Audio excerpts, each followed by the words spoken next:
I 92 så var det kun 2 biler som var sponset av Jägermeister, og gjennom hele serien der jeg kjørte i E30 M3, så var det bare i 92 jeg kjørte med Jägermeister-biler. Den andre Jägermeister-bilen, den har Jägermeister-familien i sin private samling. Navnet mitt er Nils Eirik Venås, og jeg kjører 92 med BMW M3, som opprinnelig gikk i DTM-serien. Det er en original fabrikksbil da.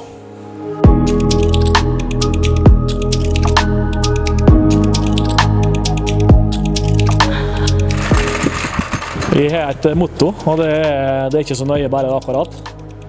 Så de bilene jeg lager til, eller restaurerer, prøver med et aller beste evne å få så bra og korrekt så overhodet mulig. DTM er da en forkortelse for Deutsche Tourenwagenmeisterschaft, og det er en serie som gikk i Tyskland, som opprinnelig hadde sitt regelverk basert på det internasjonale gruppe A-regelverket.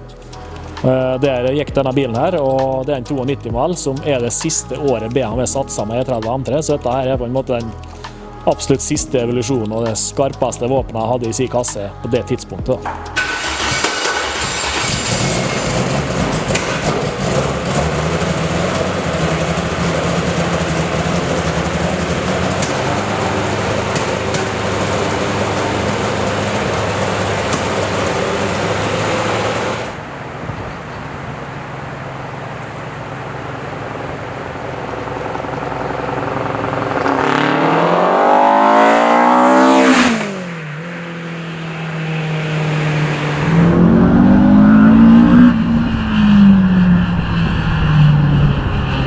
Denne bilen her kom jeg over litt med en tilfeldighet da. Vi så gjenkjente buret og så en veldig sliten bil og tenkte at dette må vi bare kikke nøyere på. Så på chassisnummeret at dette her var en original fabrikksbil, men den var så sliten at jeg tenkte at dette er bare å glemme. Så fikk vi skrive ned chassisnummeret, og så tenkte jeg at vi droppet det, så kjørte vi hjemover. Så sendte jeg mail til en tysker som jeg kjenner, og han kunne verifisere at dette her er en av de 2 originale Jägermeister-bilene. Så har vi kjørt sånn 15 mil før han svarte, men da snudde vi, kjørte vi tilbake, og så gjorde vi en handel. Når vi fikk tak i denne bilen her, så var det som sagt et skikkelig prosjekt. Karosseriet var der, alt det var intakt, bilen var utenom det, så manglet det meste. Vi har gjort en kjempejobb, og ikke bare oss, men et helt miljø har rett og slett dratt sammen og hjulpet oss å få tak i alle delene som var nødvendige for å få denne bilen her tilbake. Det vi har gjort gjennom å få tak i bilder som kunne fortelle oss hvordan bilen var den gangen, og også lete blant gamle mekanikere, bileiere, delesamlere, og rett og slett greid å få tak i alle de delene som er homologisert til en 92 med BMW. Og også mye av de delene som sto på denne bilen her den gangen, som har vært tatt gjennom årets løp.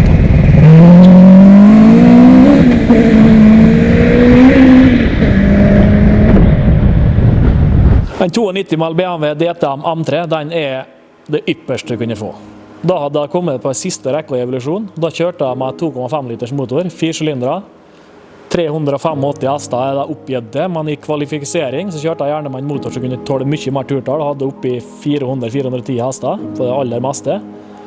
Det er 6-trinns girkasse, som du girer med dogshift. Du bruker ikke kløtsj på å gire opp, du bruker kløtsj kun på ned. Det er aluminiumsdiff for å spare vekt. Det er karbon, frontfanger, bakfanger, panser, bakluke.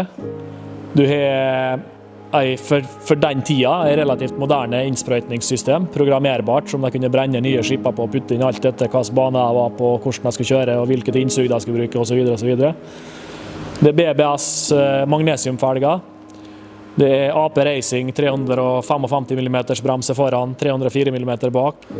Det er mye titan i understellet, alt av festemateriell som skal holde noe som må sette skikkelig fast er i titan, alt sekundærinnfestning er i aluminium. Buret er faktisk inn mot bakstillingen knyttet ihop på 8 punkt.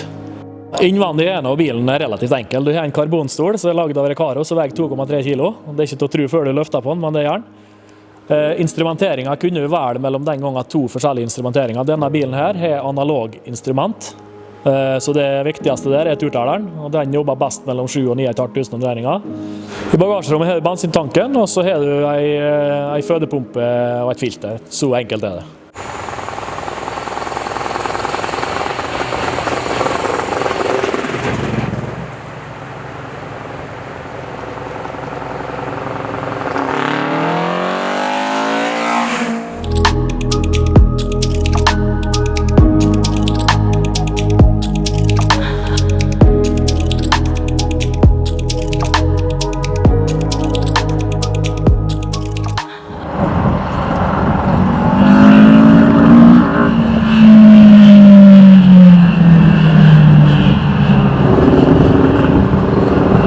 Når denne bilen var ferdig, så har vi noen lokale prøveturer her i Mandalen.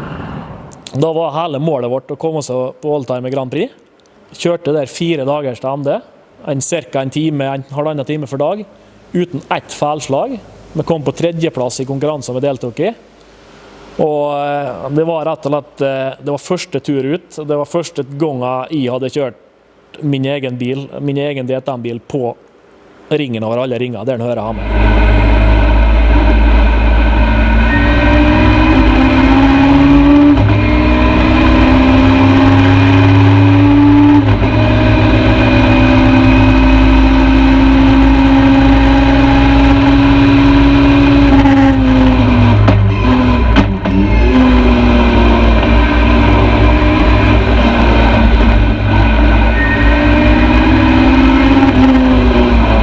Det var rett og slett en helt vanvittig opplevelse. Og han Jegermeister-sjefen selv, Eckhard Schimpf, hadde sponset denne bilen den gangen jeg kom. Armin Hanes hadde kjørt den bilen her den gangen. Kom foran meg mekanikere på denne bilen her. Og BMW Motorsport, som var på en måte et support til teamet, kom. Og alle sammen var på en måte selvfølgelig først og fremst interessert i å se hva dette var. Man er jo ikke for å høre skrytet ut, men mektig imponert over det man hadde gjennomført. Denne bilen her, slik du ser den nå, og dere har sett den i dag, er 98–99% som den var på startplata høsten 92.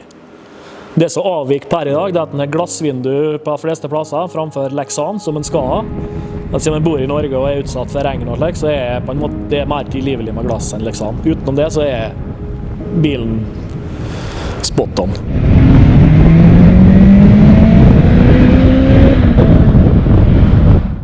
Vi setter oss et mål, og vi nådde det. Men det er vi ikke gjort alene. Det er fryktelig viktig for meg å si at det er veldig mange som har bidratt, og jeg håper det kan bli nevnt i denne filmen her. Det er Geir Magne Moen, Ove Bærel og Mek Custom, Ronny Vik, Ken Ove Dyrhaug,